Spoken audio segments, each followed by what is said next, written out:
Kung hindi mo raw nagugustuhan ang panunukso sa'yo, sakyan mo na lang daw para hindi masakit sa iyong puso. Ako po ang inyong lingkod, Tagapanood TV. Isang mabiyaya at masaganang araw po sa ating lahat. Welcome back po dito sa ating YouTube channel at Facebook page. Ngayong araw po ang ating pag-uusapan, bibigyan ng komento, opinion ay ang balitang Carlos Yulo at Chloe San Jose ikinatuwa at pinanindigan ang kanilang naging costume, at yan po ay galing sa channel ni Showbiz Trend Update. Nasa description po yung link ng kanyang channel, bisitahin po at pakisuportahan na rin. Kaya naman wag na natin patagalin to, simulan na po natin ang ating reaction video sa araw na to mga tagapanood. Let's do this! Welcome back sa aking channel. Content creator Chloe San Jose pinanindigan na ang pagiging bride of Chucky matapos siyang asarin noon ng mga netizens dahil sa pagiging masama ng ugali. Carlos, pinag-usapan din ang pagkukostom ng Chucky. Panuurin at pakinggan ang buong detalye.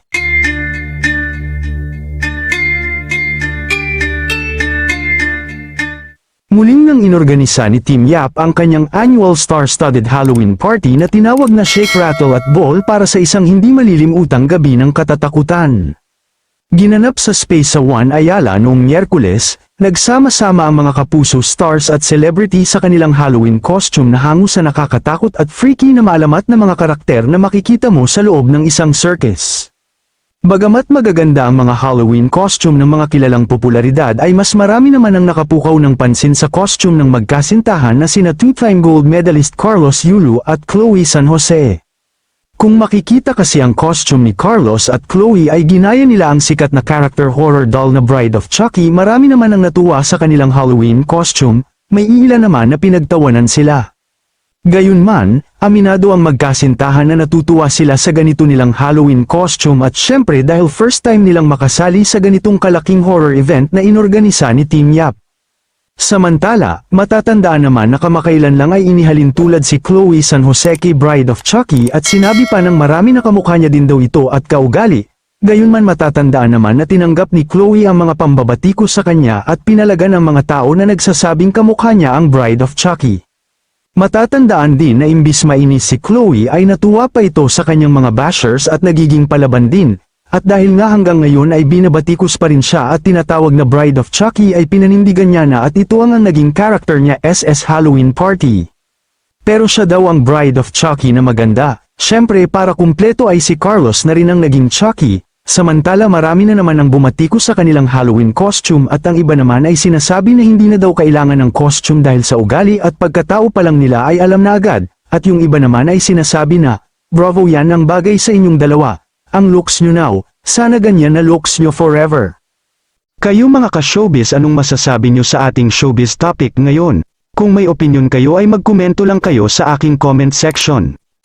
May binabagayan talaga yung isang costume po mga tagapanood na sa pagkakataong ito, naniniwala na talaga ako kapag ikaw inadya dyan, talagang sukat na sukat yung costume niyan, talagang para sa iyo yan. Katulad nito, parang real real life na po mga tagapanood, kasi nung nakaraan si Chloe San Jose tinawag na Bride of Chucky, ngayon ginawa niya po, nag Bride of Chucky siya, pinanindigan niya po. Siyempre nga naman, hindi makukumpleto yung Bride of Chucky kung walang Chucky. At si Carlos Yulo naman, yung naging Chucky po mga tagapanood. At real life din po yan, real story. Kasi alam nyo po, tinawag din yung si Carlos Yulo noon, binas niya, sinabihan po yan na Chucky dahil maliit nga po mga tagapanood. Kasi si Chloe tinawag na Bride of Chucky, si Carlos yung Chucky mga tagapanood. At yan, naging tugma po sa ginawa nila at bumagay po sa kanila mga tagapanood naging agaw pansin yung kanilang ginawang costume. Sakto po kasi sa kanila mga tagapanood, at sabi nga po ng iilan, sakto na sa kanila yan sa pag-uugali nila.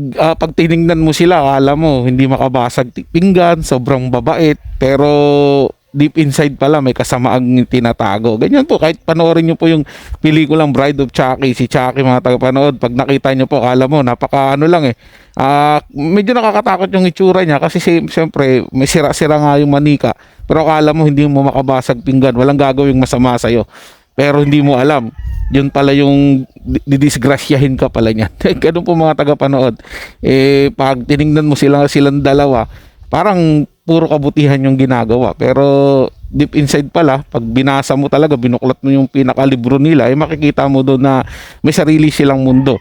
At sa mundong binubuo po nila, labas na po yung kanilang mga pamilya at wala po silang pakialam doon. So yun lang po mga tagapanood, nagustuhan nyo po yung ating talakayan sa araw na to, at kung kayo bago lang po na napadaan dito sa ating channel, huwag nyo po sanang kalimutan na mag-subscribe. Hit nyo na rin po notification bell para lagi po kayong updated sa mga bago pang video na ating ilalabas.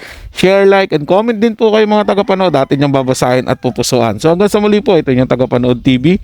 Komento at opinion lamang, wala pong personalan. Paalam po at mabuhay po kayong lahat.